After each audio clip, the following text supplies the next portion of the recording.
Evening, welcome back to our channel. আশা করি তোমরা প্রত্যেকে ভালো আছো, আমরাও ঠিক আছি। আর এখন বাজে বিকেল 6:02। এখন থেকে আজকের ব্লগটা শুরু করছি। সারাদিনে একটুও টাইম পাইনি যে ফোনটা ধরে বললো ব্লগটা শুরু করব বা কিছু, তো তাই জন্য আর হয়নি। আর এই জানলাটা খোলা দেখছো, কারণ এখানে না প্রচণ্ড বেশি গরম পড়ে গেছে। আমি সব দরজা জানলা বেশিরভাগ টাইমই খোলা রাখছি, আর পেরে উঠছি না, মানে এতটাই গরম লাগছে। চারে ফ্যান চলছে অল টাইম, একটু মনে হচ্ছে হাওয়া খেললে ভালো হয়, এই আর কি। নাকি আমারই গরম লাগছে না, প্রমিরও তো লাগছে। আমি বসিয়েছিলাম ওর চাটা হয়ে গেছে, চলো এবার ছেঁকে নিই। আর সকালবেলাটা আরোই দেখানো হয়নি, কেন বলো তো, কারণ সব বাসন কোসন মাজা ঘষা রয়েছে। তো সকালবেলাটা এই কারণেই আরও দেখানো হয়নি, কারণ কালকে তো রাত্রিবেলা আর খাইনি আমরা মাংসটা, তো মাংসটাও ছিল, শুক্তো ছিল। আজকে ওকে সকালে গরম করে দিয়ে দিয়েছি। আর সকালে টিফিনে ক্যাপসিকাম, পেঁয়াজ এইসব দিয়ে ডিম দেইনি, কাঁচা লঙ্কা, তারপর ধনে পাতা এইসব দিয়ে ইপি বানিয়ে দিয়েছিলাম, আর ডিমটাকে অমলেট বানিয়ে দিয়েছিলাম। তো ওই জন্য সকালটা দেখানো হয়নি কিছু সেরকমভাবে। তো চলো এখন থেকেই না আমি ব্লগটা স্টার্ট করলাম। এলাম এবার একটু রান্নাঘরে। কালকের জন্য মশলাপাতিও করে রাখতে হবে, কারণ কালকে ইঁচড় চিংড়ি করবো আর ডাল করে দেবো ওকে। মানে আমি আরও দুজনেই লাঞ্চে এটাই খাবো, ওকে দিয়ে দেবো আর আমি লাঞ্চে খাবো। তো আর দেখো আমাদের ফলের ঝুড়িও ফাঁকা হয়ে গেছে, কিন্তু আমি আজকে বেরোইনি। আমার আজকে ভালোই লাগছিল না, একটাই টাইমও পাইনি। আর তারপর মাথা এত যন্ত্রণা শুরু হলো যে আর ভালোই লাগেনি আমার কিছু। তো এখন রান্না তো করতেই হবে। তো ওকে বলার, ওই দিকটাতে এসেছিল পরে চাটা গরম করতে, তাই জন্য আমি বললাম পনিরটা বার করে রাখো, আমি আসছি। তো এগুলো করতে থাকি, তারপর আসছি তোমাদের কাছে। আজকে আমি মিক্সড ভেজ বানাবো আর রুটি করবো রাতের জন্য। আর কালকের জন্য ইঁচড়টাকেও সেদ্ধ করে রাখবো, ডালটাকে সেদ্ধ করে রাখবো, এসব একটু এগিয়ে রাখবো কাজ বাজ। তো সাথে থাকো তোমরা। আর আমি আজকে মিক্সড ভেজের রেসিপিটাও শেয়ার করবো। আমি এখানে দেখো পনিরটাকে কেটে নিয়েছি, এরকম ছোট্ট ছোট্ট কিউব করে কেটেছি, যাতে মানে মুখে পড়ে তো বেশ ভালো লাগে খেতে। আর এবার কেটে নিচ্ছি আলুটা। এত হাওয়া দিচ্ছে যে দরজাটা চলে এলো, আর আমি ভয় পেয়ে গেছিলাম হঠাৎ করে। আর এখানে ইঁচড়টাকে সেদ্ধ হতেও বসিয়ে দিয়েছিলাম। কাকিরা যেদিন এসেছিল সেদিন যেটুকু করেছিলাম ওইটুকুই সিটি মেরে নিয়েছিলাম। আজকে আবার বাকিটা সেদ্ধ বসিয়েছি। ছিল না বেশি, অল্পই ছিল। তোমরা তো দেখেইছো ইঁচড়টা ছোটই ছিল না, তোমাদের বোধহয় দেখাইনি এবার।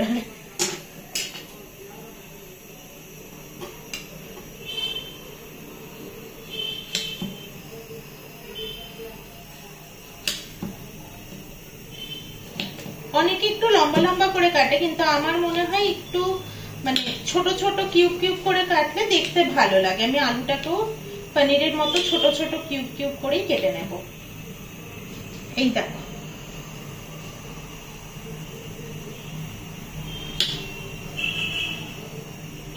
তো চলো সব সবজি কেটে নিই। এখানে ক্যাপসিকাম নিয়েছি, তারপরে গাজর, বিনস, ধনেপাতা, ফুলকপি সব নিয়ে এসেছি। এখানে বাজার পুরো সাজিয়ে বসেছি, আগে এগুলো কাটাকাটি করে নিই। আজকে তো আমি মিক্সড ভেজটা দেখাবো, তবে শুধুমাত্র মিক্সড ভেজই রান্না করেছি এরকম একটা ভিডিও আমার চ্যানেলে রয়েছে, তোমরা পারলে ওটাও চেক করে নিতে পারো। আর এখানে আমি আজকে যেহেতু রাত্রিবেলার আমরা দুজনই খাবো, এমন নয় যে কেউ আসবে বা কিছু, যদি মানে এটাও খারাপ হবে আমি সেটা বলছি না, কিন্তু ওই আর কি, মানে ওটা দেখানোর জন্য আরো বেশি আলাদা আলাদা করে করেছিলাম। আজকে আমি সবটাই একসাথে বেটেছি। ওখানে যেরকম টমেটো পিউরিটা আলাদা করে নিয়েছিলাম, টমেটোটাকে সেদ্ধ করে ছালটাকে ফেলে নিয়ে তারপর করে নিয়েছিলাম মিক্সিতে, বোধ হয়, আমার ঠিক মনে পড়ছে না এখন। আদাটাকে আলাদা করে বেটে নিয়েছিলাম। আর আমি আজকে মিক্সিতে দেখো সব একসাথে দিয়ে নিয়েছি। এই পেস্টটার মধ্যে আছে হচ্ছে পোস্ত, চারমগজ আর হচ্ছে কাজু বাদাম, আর দিয়েছি 3খানা টমেটো বেশ মিডিয়াম সাইজের, কাঁচা লঙ্কা দিয়েছি 5টা। এই হচ্ছে এর মধ্যে। আদা আছে অনেকখানি, যে কোনো নিরামিষ রান্নাতেই আদা ব্যবহার হয় আমরা জানি, তো সেটাই দিয়েছি। আর আমি রান্নাটা করবো সাদা তেলে এখন, তো তখন সেটাই আমি একটু আলাদা আলাদা করে নিয়েছিলাম। হাতে টাইমও ছিল সত্যি কথা বলতে। আর আজকে বললাম না শরীরটা ঠিক জুট পাচ্ছি না, একটুখানি হাত দিতে যাচ্ছিলাম কড়াইটার মধ্যে, ভুলেই গেছিলাম যে গরম আছে ভীষণ কড়াইটা, কারণ তোমাদের সাথে কথা বলতে বলতে অলরেডি কড়াই অনেকটাই গরম হয়ে গেছে। জিরে ফোড়ন দিচ্ছি। আর কি কি কেটে নিয়েছি তোমাদেরকে দেখাই কিরকম সাইজের। এই দেখো ফুলকপিটা এরকম সাইজের করে কেটেছি, এই যে ছোট ছোটই। আলু তো দেখালামই। গাজরও আলুর মতোই ছোট্ট কিউব করে কেটেছি, আর বিনসটা এই সাইজের কেটেছি। এই হচ্ছে এখানে আছে, আর এটার মধ্যে আছে ক্যাপসিকাম আর হচ্ছে ধনেপাতা। আর পনির তো তোমাদেরকে আগেই দেখিয়ে দিয়েছি।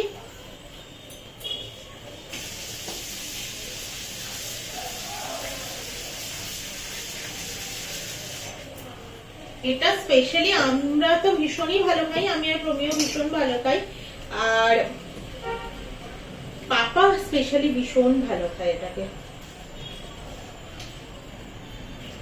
পাপা যে কোনো ট্যুরে গেলে, আমরা লখনৌ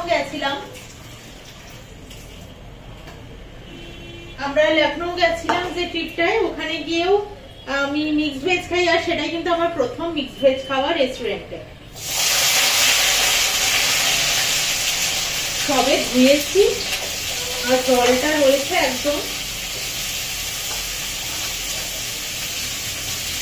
এগুলো কাটতে কাটতে এদিকে আমার বাসনপত্রগুলো যেগুলো ছিল মাজা ঘষা, সেগুলো শুকিয়েও গেছে, আমি ঢুকেও দিলাম জায়গা মতো। আর ওদিকে আমার ইঁচড় সেদ্ধ হয়ে গেছে, ডাল সেদ্ধ হয়ে গেছে। এখন ইঁচড়ের মশলাটা করতে হবে, আর ইঁচড়ের জন্য আলুটাও কেটে রাখতে হবে।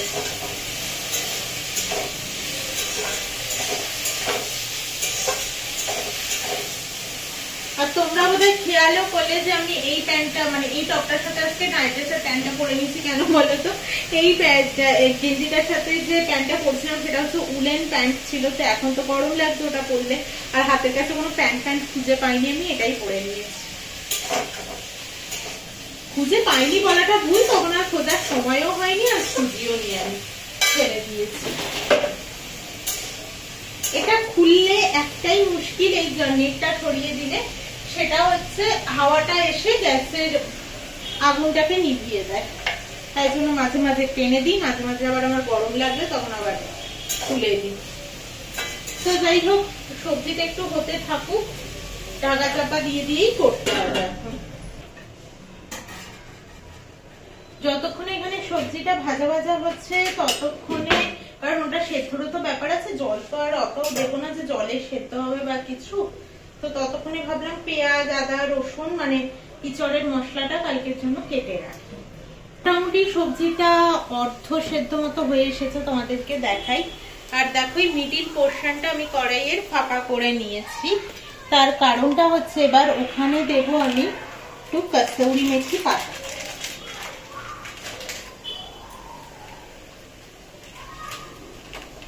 আর ড্রাই স্পাইসেস গুলো আমি দিয়ে দেব।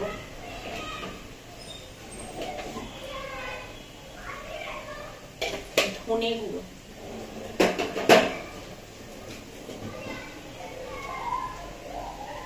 অল্প একটু লঙ্কার গুঁড়ো, কারণ আমি কাঁচা লঙ্কা বেটেছি,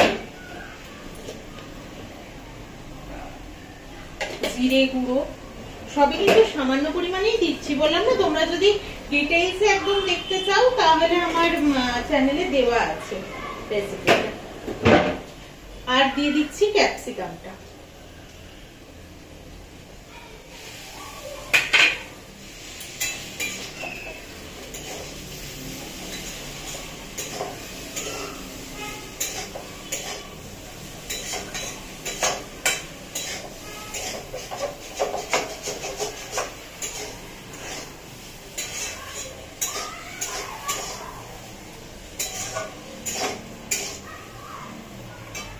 পানিরটাকে এবার দিয়ে দেবো।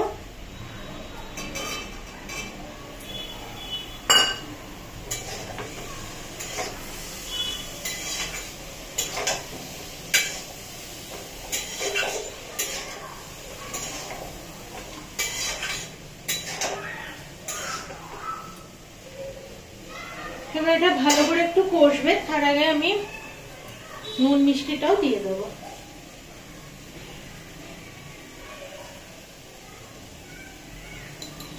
অবশ্যই পরিমাণ মতো নুন, পরিমাণ মতো চিনি,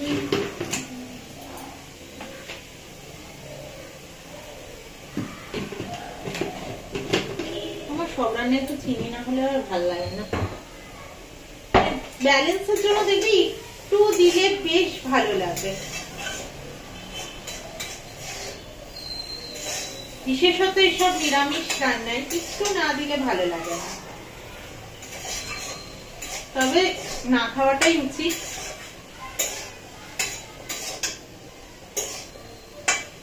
তো এবার এটাকে ঢাকা চাপা দিয়ে দিয়ে কষিয়ে নেবো ভালো করে।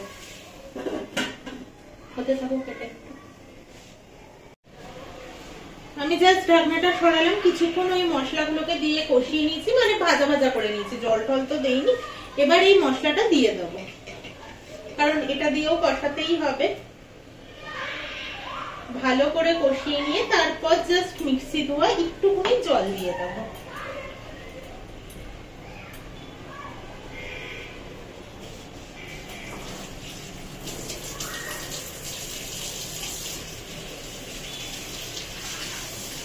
এখানে যে একসাথে কত কাজ চলতে থাকে তার কোনো ঠিক নেই। আমি এখানে দাঁড়িয়ে দাঁড়িয়ে ইঁচড়ের আলুও কাটলাম। আমার মা এক এক সময় আমাকে বলে, তুই এত তাড়াতাড়ি কাজ করিস কি করে রে? তো এইভাবেই চলতে থাকে আমার আর কি, মানে আমি দাঁড়িয়ে থাকি না। এটা হচ্ছিল বলে আমার ইঁচড়ের আলুটাও কেটে নিলাম। আমার আটা মাখাও কিন্তু হয়ে গেছে রাতের, কারণ মুসুর ডালটা সিটি বসিয়েছিলাম, তো ততক্ষণে তো আমার সবজি কাটা হয়ে গেছিল। তাই ভাবলাম বেকার দাঁড়িয়ে থেকে আমি কি করব, কারণ সিটি পড়লে তো আমি তোমাদের সাথে ভিডিওতে কথা বলতে পারবো না। তাই ভাবলাম তখন আটাটাও মেখে নিই। সত্যি কথা বলতে একটা সিস্টেমে কাজ করতে থাকলে না বেশিক্ষণ কিন্তু লাগে না কাজটা করতে। এবার কষিয়ে নেবো আর কিছু। ও হ্যাঁ, গরম মশলা গুঁড়োটাও আমি এখনই দেবো,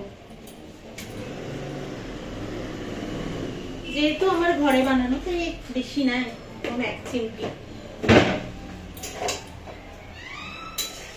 ভীষণ স্ট্রং তো গন্ধটা। যারা একদম মাখা মাখা পছন্দ করে তারা হয়তো এরকমই নামিয়ে দেবে। আমি পরে দেখাচ্ছি তোমাদেরকে, দাঁড়াও এখন কোন পরিস্থিতিতে আছে। এই যে দেখো এখন এরকম পরিস্থিতিতে আছে। আর আমি এবারও আবার ঢাকা চাপা দিয়ে দেবো, ঢাকা চাপা দিয়ে দিয়ে কষাতে থাকবো। মশলাটা মোটামুটি কষে এসেছে, এইবার আমি দিয়ে দেবো ধনে পাতাটা, কুচি করেই রেখেছিলাম।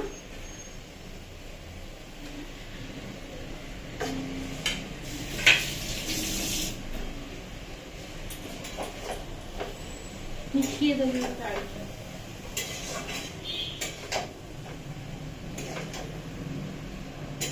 কসুরি মেথির পরিমাণটা কিন্তু তখন আমি অল্প পরিমাণে দিয়েছিলাম। যদি ঘরে ফ্রেশ ক্রিম থাকে তাহলে লাস্টে না নামানোর সময় ফ্রেশ ক্রিম দেবে, ভীষণ ভালো লাগে খেতে। আমার ঘরে তো নেই, তাই আমি এখন দেবো না, মানে দিতে পারবো না, এটাই আর কি। থাকলে অবশ্যই দিতাম। ফ্রেশ ক্রিম পুরো রান্নাটাকেই চেঞ্জ করে দেয় টেস্টটাকে, ভীষণ ভালো লাগে খেতে। এটাও খারাপ লাগবে না, কারণ এটার মধ্যে যথেষ্ট ভালো ভালো মশলা আছে, সেটা কোনো কথা নয়।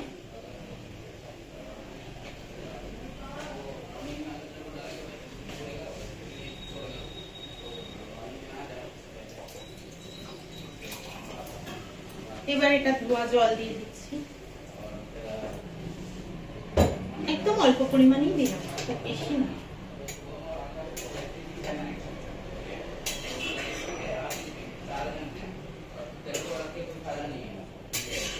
পাপা আবার এটার একটু মানে গ্রেভি গ্রেভি ভালোবাসে, আমি আর প্রমি আবার একটু ভাজা ভাজা। আর লখনৌতে যেটা খেয়েছিলাম না, ওটা পুরো প্রপার এরকম মশলাপাতি সব দিয়ে ভাজা ভাজা করা ছিল ওটা। আর তেল, বাপরে বাপ, ওটা এখনো মনে আছে আমার, যেহেতু আমি ওটা ফার্স্ট খেয়েছিলাম। আর যেদিন লখনৌ থেকে ফিরছিলাম সেদিন ট্রেনেও আমরা কিনে এনেছিলাম রুটি আর মিক্সড ভেজটা।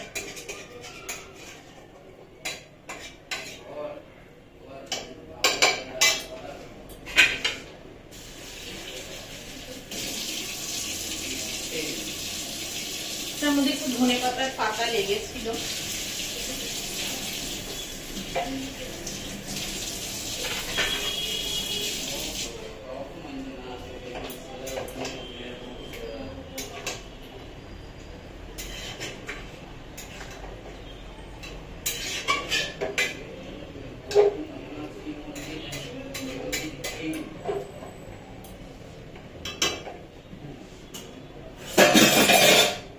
চলো তোমাদের তোমাদেরকেও দেখাই কতটা পরিমাণে আমি জল দিয়েছি।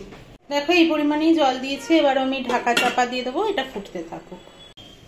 যতক্ষণে এটা হচ্ছে ততক্ষণে আমি বাটারটাকে মেল্ট করে নেব, আর তার মধ্যে কসুরি মেথি পাতা ফোড়ন দেব, দিয়ে দেবো। বেশ অনেকটা পরিমাণেই নিয়েছি বাটারটা, এটা মেল্ট করতে দেবো। এবার সবজিটা হয়ে গেছে, এবার আমি মেল্ট করা বাটার আর কসুরি মেথি পাতাটাকে দিয়ে দিলাম।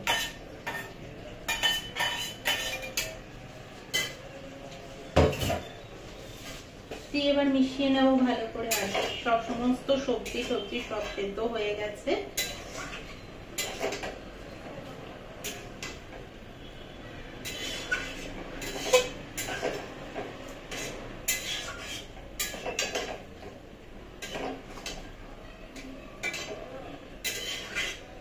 তো চলো এখন ঢাকা চাপা দিয়ে গিয়ে একটু বসি। 9টাই বাজে, একটু বাদে রুটি করবো 9:30টার দিকে। তো এখন গিয়ে এটা ঢাকা চাপা দিয়ে বসি, গিয়ে পরে তোমাদেরকে দেখাচ্ছি কেমন দেখতে হয়েছে। এখানে আমার সবজিটা হয়ে গেছে, এই যে এরকম দেখতে হয়েছে ফাইনালি। আর আমি এসে রুটিটাও করে নিলাম, রুটিটাও হয়ে গেছে। তো চলো এবার খেতে দিয়ে দিই। আজকের মতো টাটা, গুড নাইট।